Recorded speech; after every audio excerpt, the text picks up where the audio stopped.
Okay, I think we are almost there. In the meantime, hi everyone. How are you doing? Hi, Colin, Mikey, Hubert Carter. I think I'm seeing you for the first time. Thank you for Hi, joining. guys. Hi, How how are are you you? doing? Very well. How are you? Hanging in there. Pretty hot out here. Yes, yes, over here as well. You too? Where are you? San Francisco Bay Area. Okay, okay. Okay, I think we're live on YouTube as well, so we can begin. Okay, guys. So, as you know, actually those of you who are joining on regular basis do know, but if there is someone who is here for the first time, we're gonna say it again. We are Victor and Miguel from the Guitar Zoom Academy. This is what we do over there every day of the week for a few times per day. Live classes on different subjects, open rooms to get your questions answered, etc, etc. So if you like what you see and hear today over here on this class, feel free to book your first call with the Academy and maybe join the Academy if you like it, okay? So today's subject is, let me, give me a second. Miguel, do you have that link? I just sent the link. Yeah. I'll put Guys, it on, you have the link YouTube over as well. here in the chat section. We're gonna add it in the YouTube live stream as well in the comment section. So if you like what you see today, feel free to click on that link and book your first call with the Academy, okay? So let's go.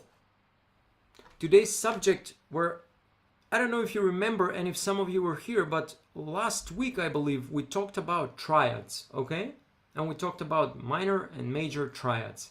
Today we're gonna expand that and we're gonna talk about 4-note chords, which are the sevenths, okay?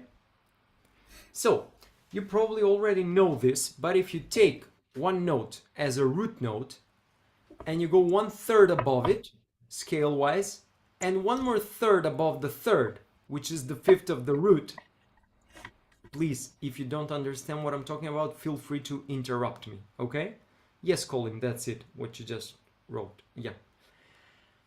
Okay, so if you take the root note, the third, and the fifth, scale-wise, you're creating the basis of a chord, which is called a triad, okay? Because in order to have a chord, you need at least 3 different notes, okay?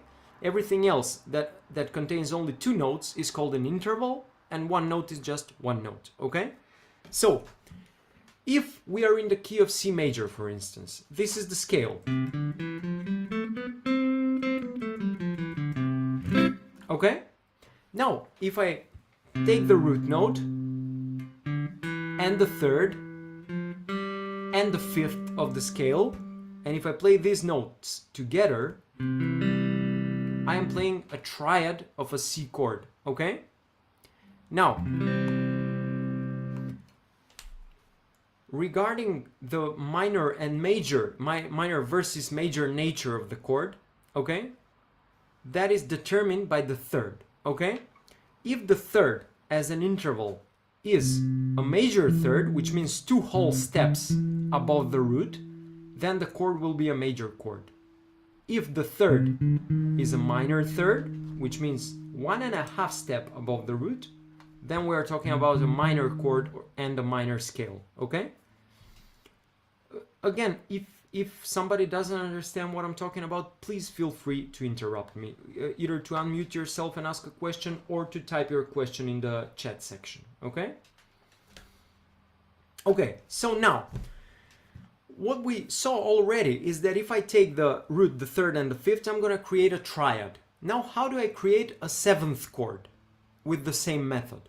Well, I just have to go 1 more third above the last note. So far I had root, third, fifth. Now I'm gonna go 1 more third above the fifth. So 3 more steps scale-wise, and I'm gonna reach the 7th of the scale, okay? And that's how I'm gonna create a chord that is gonna have the 7th inside of it, okay? If we're still talking about C major, that would be, let's check.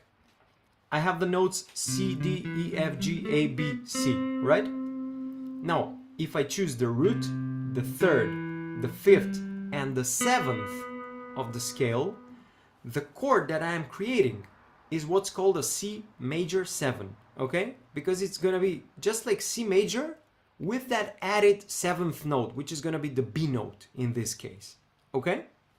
And it's gonna sound and look like this. Actually, it's not gonna sound like that. It's gonna sound like that if I'm not properly tuned, such as right now. Here we go. So, this is a C major chord with a major 7, okay? So it's called a C major 7. Okay? Now, just as there are few types of triads, such as the major triad and the minor triad, and of course a diminished triad and an augmented triad, there are also several types of seventh chords. Now, keep in mind that over here you can have a major chord with a minor 7 or a major chord with a major 7, a minor chord with a minor 7, and a minor chord with a major 7. And they all serve a different purpose. They all have a different function, okay? We're gonna talk about them some more now, one by one. Let's just revise the roots as well. Miguel, do you have anything to add so far? No, so far, sounds perfect. So I will, for example, start maybe with the seventh chord that we can find in, for example, in the major scale, in a major tonality. So there we have the major seventh chord, the one that you just played. Sorry, I'm with a heavy heavy distortion here. Okay, that's better. And so there we have major 7th, we have minor 7th, and we have the dominant 7th. Well, and also the what do you call that diminished chord? The seventh chord. What do you call the minor chord with a sharp 7? Do you call that a minor major? I mean, like the this? Minor chord with a sharp 7. Yes, that one. Yeah, minor with major 7th, right? Yeah. Minor major 7, yeah. Yeah. It's kind of okay. Minor major. Yeah, minor major. Yeah. Right. But yeah, for example, that chord doesn't naturally occur in the major scale. So we will be mostly using the major 7 and the minor 7 and the dominant 7. So I would start learning those three, probably having a couple of options for those. For example, a couple of options with a root on the 5th string, a couple of options for the root on the 6th string. So, for example, as you showed, we have that option for a major 7 chord. And we have also this option. So these are both C major 7 chords. This one is pretty similar to our regular open string chord. Lifting that index finger, we get that 7th. And this one is also one that is very kind of easy to play, right? So I'm playing this C major shape. It's kind of like an A major shape, and I'm moving this note in the 3rd string a half step down. So I'm playing, this will be 3, 5, 4, 5, and 5 again. So with those two positions, we already can cover a few keys, right? So we know that we can transpose these chords So this will be a C major chord, C major 7, D, E, F, and the same with this position. So we can transpose it like that. To play a D, we just have to find the root, E, F, and I will have also a few options, or at least one, with the root on the 6th string for this major 7. So for example, we can have this one. That's one that I use quite a lot. That comes from this shape, right? So we have this kind of E shape, like an E major shape that we bar here at the 10th fret. Sorry, 8th fret. And the note that we're changing here, it's this one, the one in the 4th string, that we move again a half step down. And that way we can play just with 4 fingers without having to play a bar chord. So I'm playing here, this is 8, 9 on the 4th string, 9 on the 3rd, and 8 fret again here. So there I'm muting that 5th string, I'm not playing that one. And I'm not playing the high E string either. What's your favorite major 7 shape on with the root on the 6th string, Victor? Do you have one that you kind of play most often? Yeah, even though, this does come from the E-shaped chord in the cage system, right? And you can also play it this way. Right. But my favorite shape is probably this one, which also comes from the E shape, even though it doesn't have the root on the E string, okay? I don't know if you can see this well, guys. Let me put spotlight on myself and on Miguel. Just a second. I hope you can see us better now. Okay, so as Miguel already said, this is one way of playing a major 7th chord with a root on the 6th string. And believe it or not, this shape does come from the regular E-shaped chord with a root on the 6th string, of course, right? Because if you take the E chord itself and you start moving it up in the cage system, you can, I suppose you already know this method, how to move the chords in the cage system. You just have to refret the chord with the rest of your fingers to keep your index finger vacant so that you can bar with it, okay? And you just move the chord above. And out of the E chord, you will create an F major, F sharp major, G, G sharp, A, B flat, B, C, etc., etc., okay? Now, if you take a look at this chord, let's say the C major over here, what do we need to make this chord a C major 7? We need the B note, because that's the sharp 7 of C, okay? Where is the sharp 7 located? The sharp 7 is located 1 fret below the octave, okay? Because this is 1, 2, 3, 4, 5, 6, 7, okay? So how would I add this note instead of this one inside the chord? I can just reshape my fingering like this, okay? I flipped my fingers so that I can play the power chord like this, root, 5th. Now over here with my middle finger, I'm adding the sharp 7, and here I'm keeping the 3rd, and the rest is done by barring, okay? The 5th again and the higher octave again, okay? So this is an E-shaped C major 7, okay? Now, the 5th is something that you can easily exclude from the chord. That is the first note that will go if one has to go, okay? The reason for this is that the 5th, I don't know if you understand a little bit of acoustics, but the 5th of any note is already included in the harmonic series of that particular root note, okay?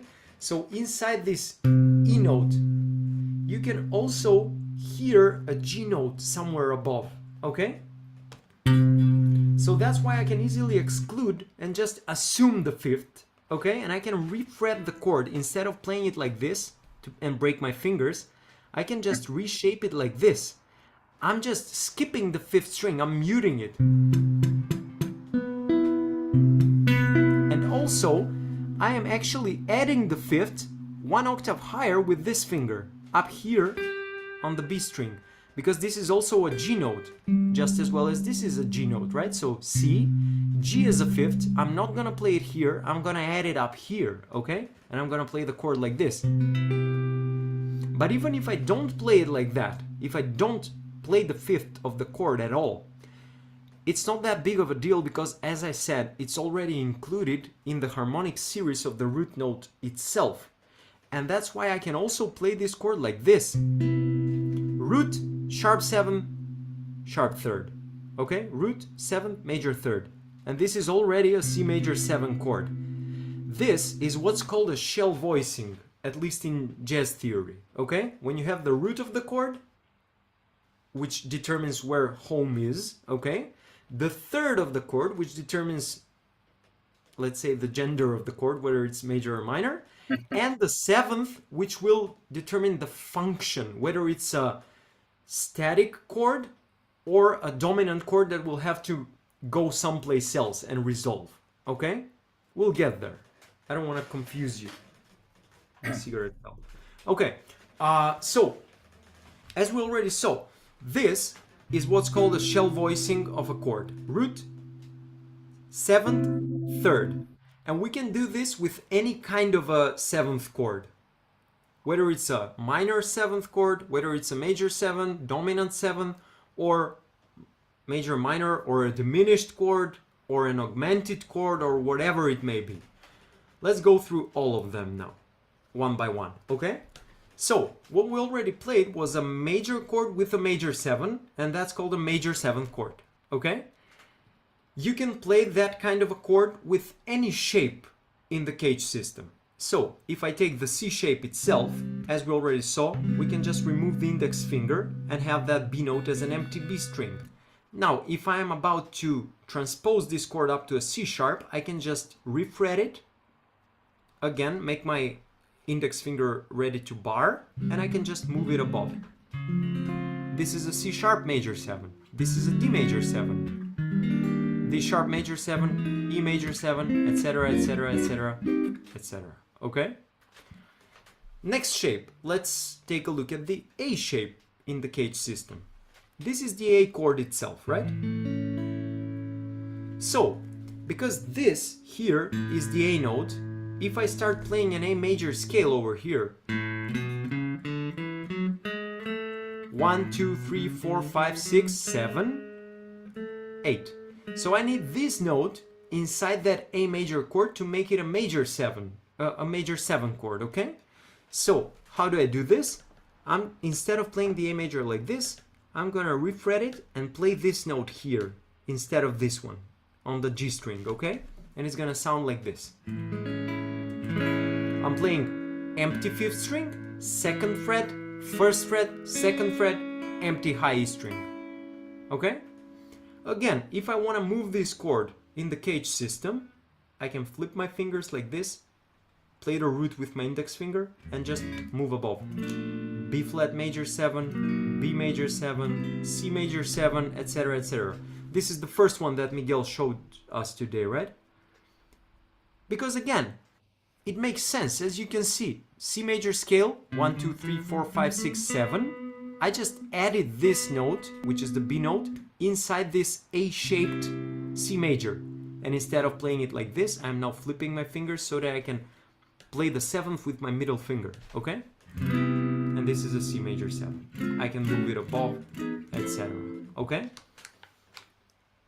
Yeah, that's where it comes very handy to know your octaves, right? Because knowing that you have that octave, then you can move it. You know that that's the note that you can move down. Knowing this octave on this chord, again, that's the one that you can move to get that 7 or move it up to get the ninth or other note. So that's why it becomes important to know which note is which, right? Which is the root, the third, the fifth, so that you can modify it, right? So exactly, we got that one. Then it will come the G shape, right? So, well, also something about this chord is that we can play it without having to bar the chord. We can play just these 4 notes for these 4 fingers, and play all these 4 inside strings. Especially if you play fingerstyle, or it's very comfortable to play because you pretty much get 1 string per finger. You don't need to have a bar, even if you're transposing that chord up the fret. So that's good about this chord, as opposed to these ones that you do need to fret. It's a small bar, but yeah, you do need to play a bar chord. But this one, that's a good thing, that you don't need to fret that. Then the G chord. So for the G shape, we actually have 3 roots in this shape. We have on the 6th string, 3rd string, and on the 1st string. So a very classic way of playing this is moving this one down, that G to that F sharp. So again, how I'm fretting that, since I have these fingers here on the 6th and the 5th string, it's kind of hard to go back here to the 2nd fret, so I have to reshape that and play these top strings with my 3rd finger, 2nd finger, so I can play that 2nd fret on the 1st string with my index. Play it like that. So this is one option. Also, we can even play just that. So from the 4th string on, and that's also probably much comfortable to transpose, because this shape will be kind of hard to transpose, right? If we want to move that up 1 fret, we will have I can't even play it. It's not very comfortable. But if we take just the top 4 strings, so this, that becomes much easier to play.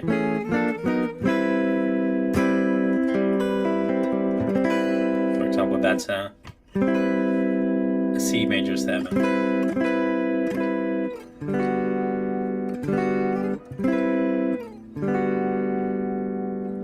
So that would be for the G shape, right?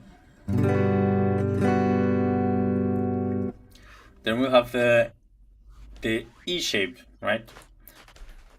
That's the one that we already played at the beginning. So we had that one, moving this note on the 4th string here, so we can again reshape that. And use the one that we play up here, that we saw this shape for the E shape. And then we have the D shape. That will be the last one with the gauge system. So if we take that D major, here we have our Ds. We have the root on the 4th open string and on the 2nd string. So this is the note that we need to move down in order to get the major 7th. So we get this shape. Also pretty easy to play, very comfortable. You could play like that, but or like that. And also the D shape is pretty much related with the with the C shape as well, because if you put your fingers here, you get here you can see the C shape. But if you play your root there on the open 4th string, it will be more like a D shape. This one is also very easy to transpose. You can play with a bar. Those bars are kind of tricky, you know, the ones that you don't play with the index but with your other fingers. If you're not used to playing those bars, it might take a while to get used to those. Otherwise you can just fret each note. And then we'll have already 5 different positions for the major 7th chords, for each one for each chord of the gauge system. So after playing those major 7 chords, I like to see the dominant 7 chords, because, for example, again, let's take for example this one. We have the triad. This will be just a triad, C major triad. To play the major 7th, we just move this note down, right? So from the octave, we move to the major 7th, and then we get our major 7 chord. So what if we keep moving down this note? So we had octave, major 7th, we keep going down, and then we get the minor 7th, or our dominant chord, dominant 7th. So that's a kind of cool way to see it, that how this 7th moves within the same shape. So from the triad to the major 7th to the minor 7th. So that's an exercise that you can apply in each one of these shapes that we just played over the gauge system. Playing the triad, major 7th.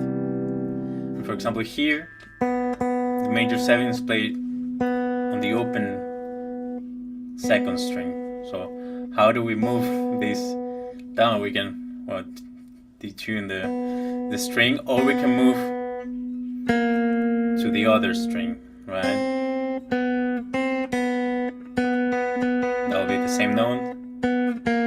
We can move it there and we get this shape for the C7, right? So for the C shape, we saw this one. For the A shape, we get the G shape.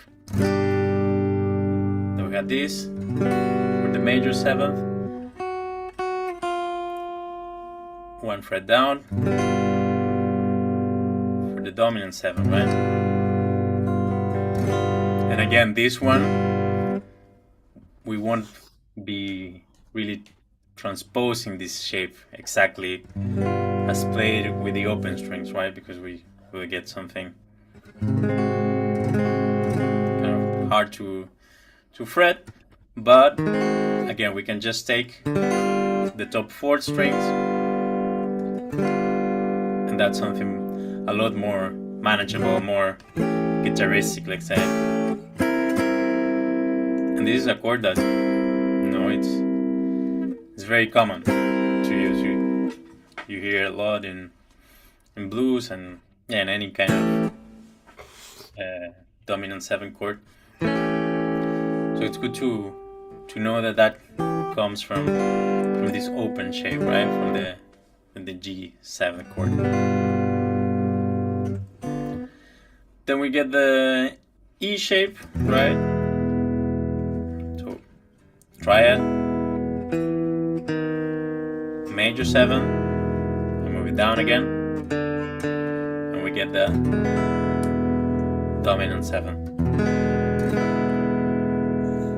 And this one, another one that's very common to see, it's to play the 7th here. Since this shape has also 3 roots, we have one E here, one E here, and another one at the top E string. So we can move either of these octaves to the minor 7, or move this one there. So we have those 2 options. Either here with the open 4th string, or here the 2nd string, 3rd fret. And the same when we're transposing that chord. That's our E shape with the bar. So we can have this dominant chord just by lifting our pinky. We get the 7th, or playing that 7th here in the 2nd string.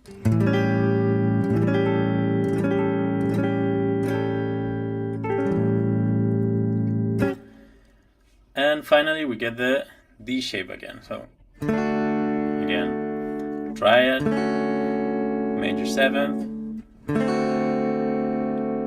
again moving that note down to the minor 7th, and we get that shape. In this shape, well, we can also transpose it like that.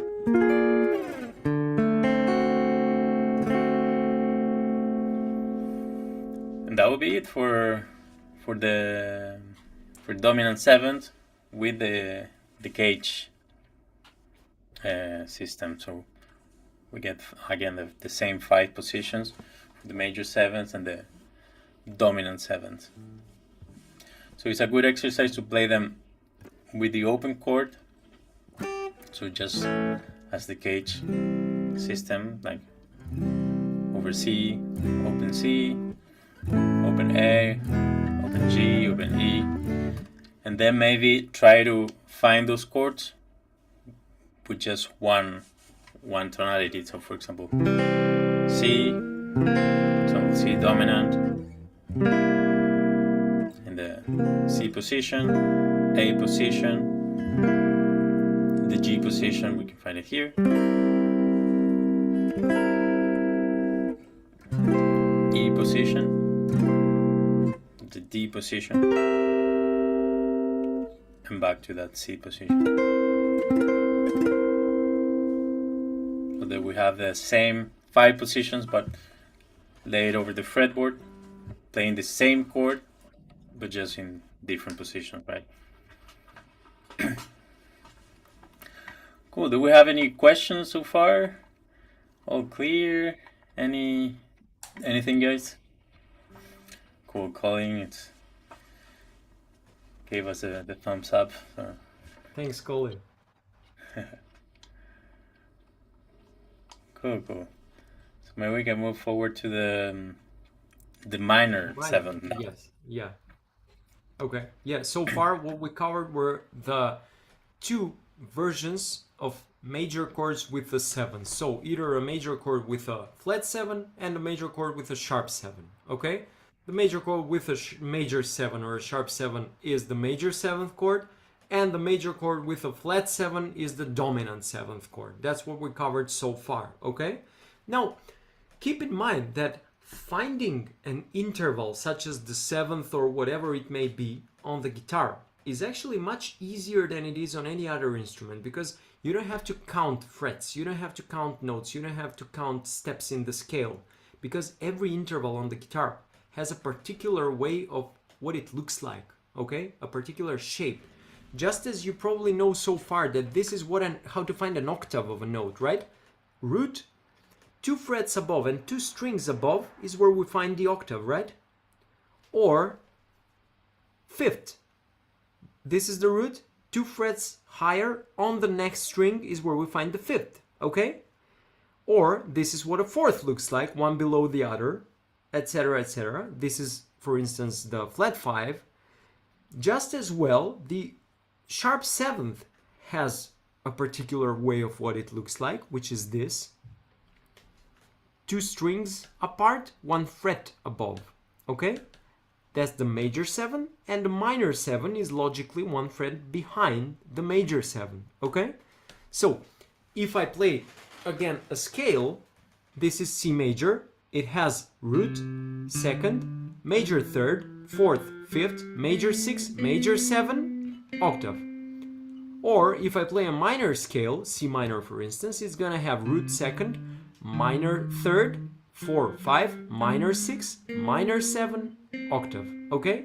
So what I saw so far is that this is the octave, okay? This is the sharp 7, which which is to be found in the major scale, and this is the flat 7, which is the 7th of the minor scale, among other scales, of course, and other modes, etc. But for now, let's just stick with the major and the minor, the natural minor scale, to make it a bit simpler. Okay, so if you ever get confused on how to shape and how to fret a major 7th chord, for instance, you will always know that this is where you find the sharp 7 in relation actually to the root. And if you add that note inside the major chord, you already have the major 7. Or if you need a dominant 7, you just need to add this note in the chord, whether it's going to be this shape of a C and just add it with the pinky, or this shape of a C and just add it by releasing the 3rd string and playing what's behind the bar. It's still the same thing. You're adding this B flat inside of the C chord and you're making it a dominant 7th chord, okay? Now we're gonna do that with the minor chords, the same thing. We're not gonna stick too much to the last one, which is the minor major chord, because that's used very rarely, okay? Because of its somewhat dissonant sound. And it comes from a different scale. It can either be the first step of a harmonic minor or a melodic minor, but it's usually not used in that way, okay? It's usually used as a substitute chord to an augmented chord, which is something that we're not gonna dive any deeper into today, okay? Anyway, the minor 7th chord is when you have a minor chord with a minor 7 inside of it, okay? And it's a very widely used chord, and you can always actually use it instead of an actual minor triad, okay? Whenever you have a musical situation where you have an A minor, D minor something chord progression, you can always add a minor 7th chord because it only adds color. It doesn't have any particular function, okay? It just adds some texture to the chord. So if I have a progression like this,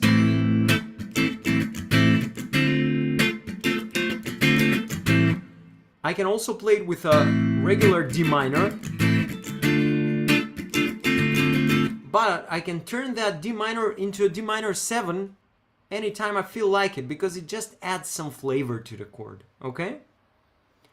And the way you play a minor 7th chord is, of course, when you play a minor chord and add the flat 7 wherever inside that chord. So for instance, if I take this kind of a minor chord with this shape, right?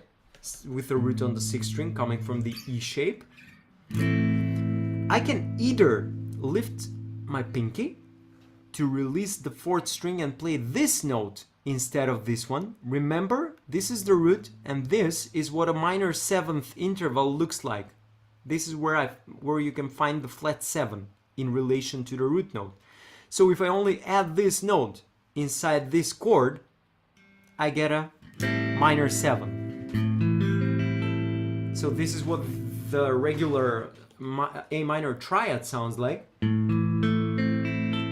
And this is the minor 7. Okay? It adds some texture to the chord. Okay? Or you can also play it this way. Not only that you can lift your pinky, but you can also use the pinky to double that 7. The note we already found here, the flat 7. I can also play it 1 octave higher with the pinky as well, okay? So this is the A minor triad, and And if I add the pinky up here on the B string, on the 8th fret in this case, that's also a flat 7, 1 octave higher than the first flat 7, but still it is a flat 7. So if I add that note inside the chord shape, I am actually playing an A minor 7 now. Okay? Do you understand this? Should we move on to the next shape? Okay. We're not gonna bother too much with a C shape of a minor chord and a C shape of and a G shape of a minor 7th chord. Not even with the D shape of a minor chord, because they are not used as often as the E shape and the A shape. These are the most common, okay? And I want to confuse you with the rest of them because you will very rarely have to use them, okay? So anyway, this was the E-shaped minor 7, and now the last thing that we're gonna do is the A-shaped minor 7. Okay, if I take a look at the A minor chord, like an open chord, the first position, what do I need? Which note do I need? Again, I need the flat 7.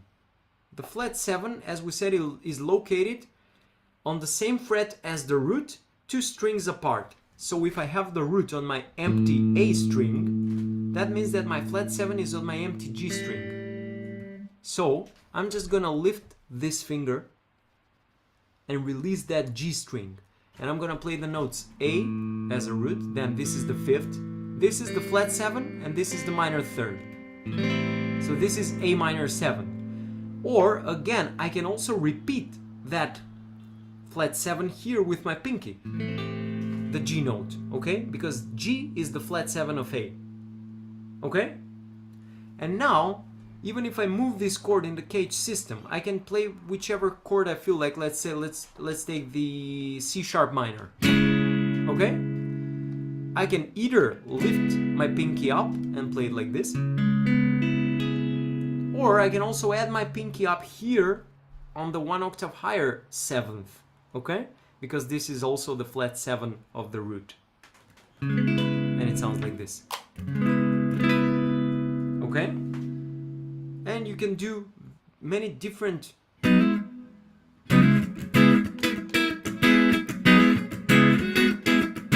it gives you kind of the liberty to move around with the rest of your fingers and to add some funky stuff to the chord. For instance,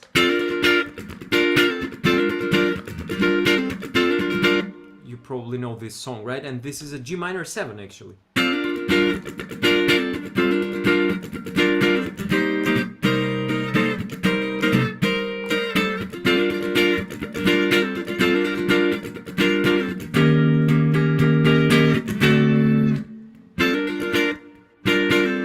Okay?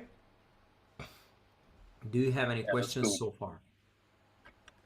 Yeah, you can actually kind of do the same with the other shape, with the E shape.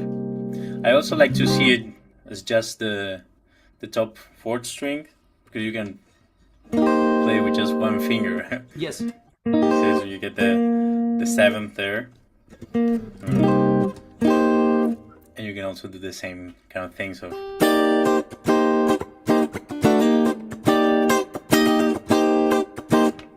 Since you are playing the chord with just one finger, then you get all the other fingers to play around with other notes.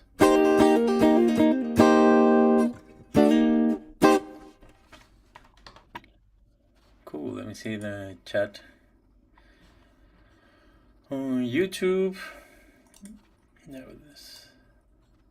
Yeah. We don't have. By the way, guys, in the meantime, here's that link again to apply for the academy if you find this kind of guidance helpful, because over there what we do is we do this much more often, and we do this much more personalized in terms of creating a guided path on what to work on, what to practice for each student individually, okay? And we have live lessons, we have Q&A sessions in the shape of open rooms, and we have one-on-one lessons on demand. So make sure you click on this link after we're finished with this lesson today and book your call with us, okay? Now, for the last 15 minutes of this lesson, I would like to talk about the seventh chords again, but as arpeggiated single note lines, okay? Last time, some of you were here. By the way, I'm so glad I'm seeing some new faces over here, even though I do not see your faces. But Lukas, Yeah, I new names. hope I'm pronouncing your name right. And Hubert, I think I'm seeing you guys for the first time over here. So thank you for joining. Okay, so how would you arpeggiate a seventh chord? Last time we talked about playing a triad as a single note line, okay? And we had this for a major third, like 1, 3, 5, which is root, major third, fifth. And we also played it like this: 1, 3, the major third on the next string, and 5 with the pinky. This is an arpeggiated C major chord because I have C, E, G, just as I have them in the open chord, C, E, G, C, E, G, okay? This is how you play it as an arpeggio. Either root, third, fifth like this, or root, third on the same string and then fifth up here. If you want to play this as a minor chord, you just have to lower that third to make it a minor third, okay? As we said, the minor third is located 1.5 steps above the root.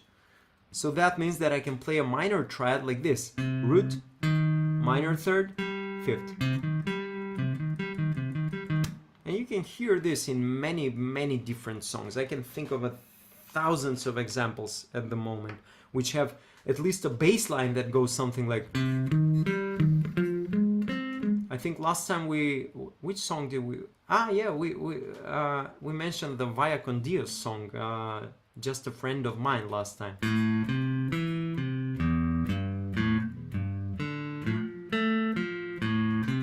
Where the bass line is arpeggiating the chords that the guitar is strumming.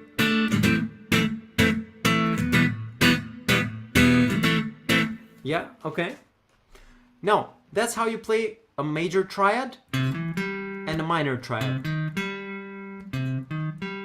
Now, to make this a seventh chord, you only need to add the seventh as an interval above this stack of thirds, right? So you'll play the root, the third, the fifth, and the seventh above it. So this is how you do it. Root, third, fifth, major seventh. This is where the major seventh was located, right? So if I play root, third, fifth, and this note, this means that I am now arpeggiating a C major 7, okay? Or I can also do it like this: root, the third here, the fifth, and the sharp 7 with this finger. So this is third fret of the fifth string, then second fret of the D string, fifth fret, and fourth fret of the G string. Or in terms of notes, C, E, G, B, okay? Now if I want to make this a dominant chord, I'm just gonna lower the 7th. I'm gonna make it a flat 7th, okay? And it's gonna look like this: root, third, fifth, flat 7. Okay? Or I can also play it like this. Again, C, E, G, B flat, or root, major third, fifth, flat 7. Okay? And if I want to play a minor minor 7th chord with this method, I'm just gonna play the minor triad, root, minor third, fifth, and just add the flat 7.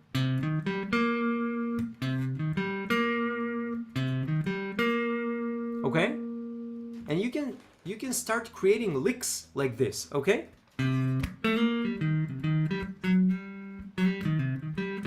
I didn't play anything else but the chord notes of C minor 7 at the moment, okay? I'm just approaching them with some slides from a half step below, but all I'm doing is playing around with the arpeggio of the C minor chord.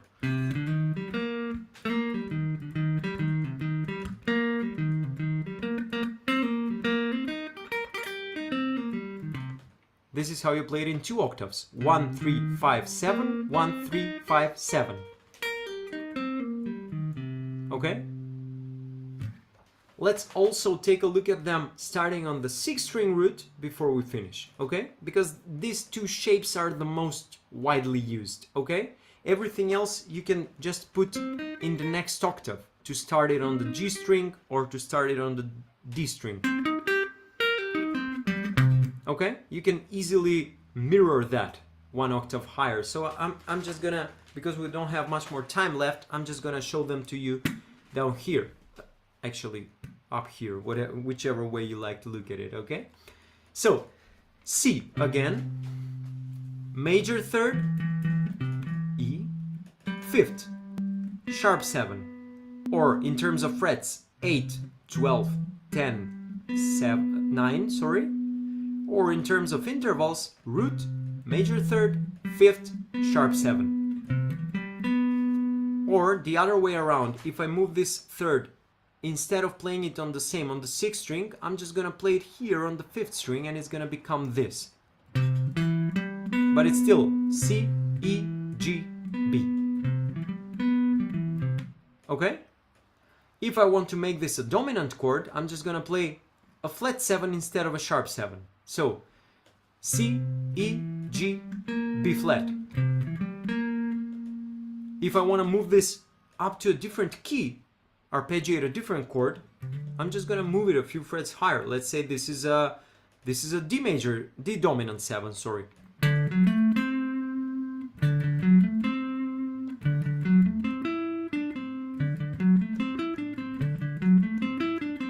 Okay?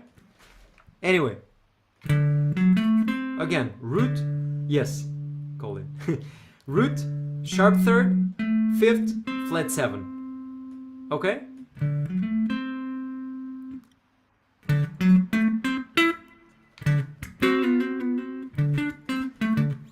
Whatever. Right. You can find these arpeggios in many thousands of songs. Yeah. Okay. Colin mentioned there, Pretty Yeah. Woman there. Yeah. Exactly. Yes. Or I can think of, well, there you get a different note, but it's That's pretty the much ni- yeah, adding the 9. Yeah. Yeah, it's the same thing with Pretty Woman. Adding the 9. So this is 1, 3, 5, 7, 9. Okay? Or Day Tripper. Or what else did I play here? Yeah, I Feel Good.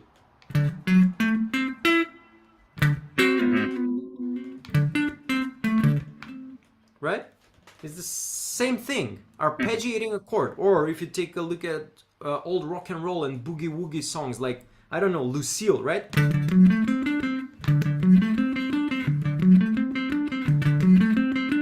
This is just an arpeggiated chord. Actually, that particular song is in C sharp dominant or C sharp major, whatever. And it goes like this. Root, 3rd, 5th, 7th octave.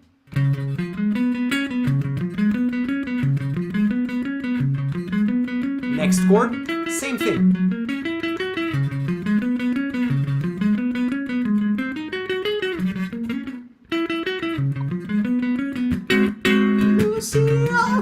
Okay? right. It's kind of like a it's the same blues kind of thing. progression. So Yeah, for yeah, all just- blues, it's perfect. These chords, these Yeah. arpeggios. You can play whole solos over those arpeggios.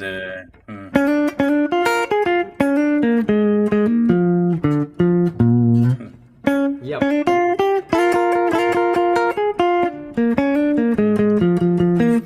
So yeah, although for example that Johnny Be Good, it has other notes, but it's pretty much bass over the dominant 7th chord.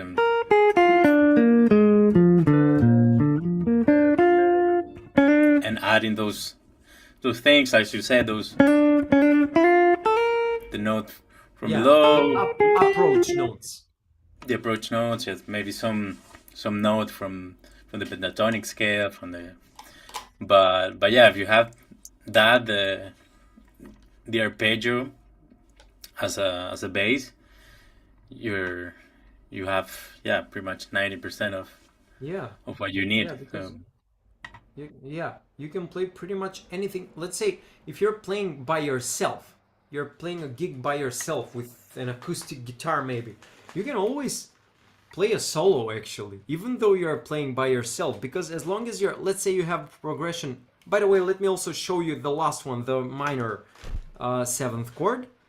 Just as this was the major 7, root, major 3rd, 5th, major 7. This was the dominant, root, major 3rd, 5th, flat 7. And this is the minor 7, root, minor 3rd, 5th, 7. This is very similar to the pentatonic scale, because the pentatonic scale has only the 4th added to this note sequence. So this is a pentatonic scale.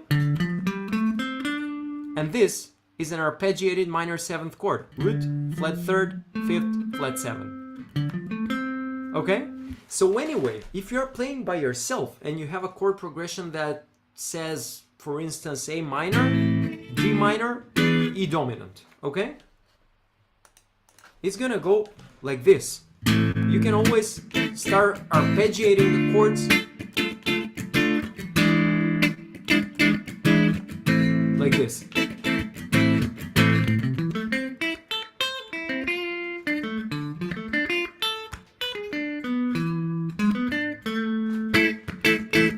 Okay, I did a break in the bass section, in the bass register of the music, but I didn't play a solo like this. What I did was I arpeggiated the chords. I played the chords note by note as a soloing line.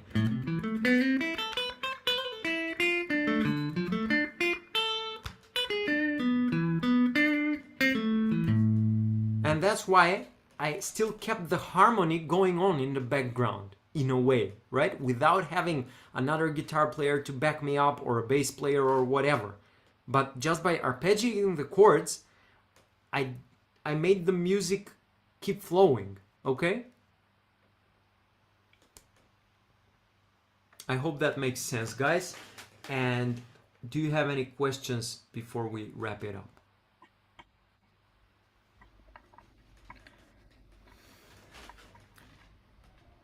Nope. Okay. Okay. No Thank you for questions. joining. And also for those of you watching us on YouTube, now you have left me wanting more. Okay. Okay. So I'll see you next week, Colin. Right? We do this at For the sure. at the school at the Guitar Zoom free school platform. We do this twice per week, every Tuesday and Thursday. So see you next week, okay?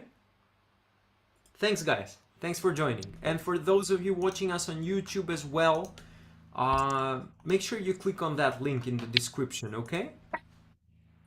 Thanks, guys. Bye-bye.